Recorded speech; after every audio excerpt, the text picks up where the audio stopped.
So I wrote an offer for one of my clients yesterday, and the sellers did not respond in the time that we had asked for, and they called us and said, we're getting another offer. So I called my buyer. I said, unfortunately, they're getting another offer. And so I start kind of going into my spiel on multiple offer situations and strategy and what he can do. And he said, Ryan, I just need to stop you right there. I'm not willing to pay any more for this house than I've already offered.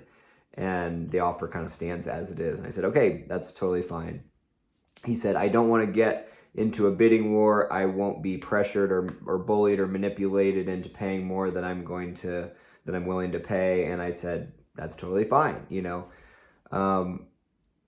We'll just, keep making offers and kind of see what happens. And then I said, I wish that when my clients had that attitude, I wish that I could get them under contract.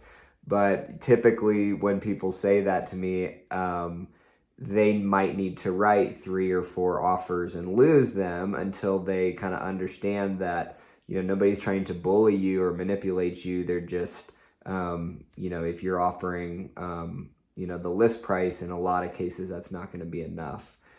But I said it could be that this is an anomaly. They only have one other offer in addition to yours. And it might be that you get the property under contract, and maybe I'm wrong. I mean, interest rates did tick up significantly.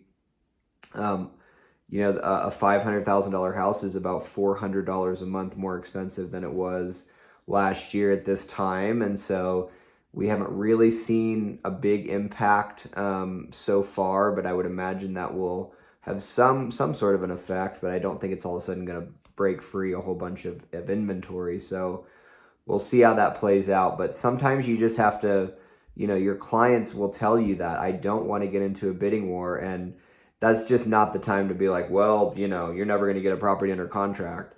You need to say, okay, we'll take it as slow as you need to take it. Let's kind of take it case by case. Let's make some offers. Usually, especially when folks are coming from the Midwest, they're not just going to jump in and bang, bang, be ready to compete in the way that a lot of times they need to get a place under contract. And that's fine. Like, you can't get somebody to that place usually on the first offer. They usually need to lose 2 or 3 or 4 before they kind of understand what they need to do. Every once in a while, there might be a property that for whatever reason just isn't competitive and they're able to get it under contract. But so hopefully that's the situation with this one. We'll see. I'll let you guys know. If we get it, we should know here in about 30 minutes. So, just interesting, the way that we communicate with clients and kind of, getting them to where they need to be at their pace is sort of the name of the game. So we'll let you know what happens.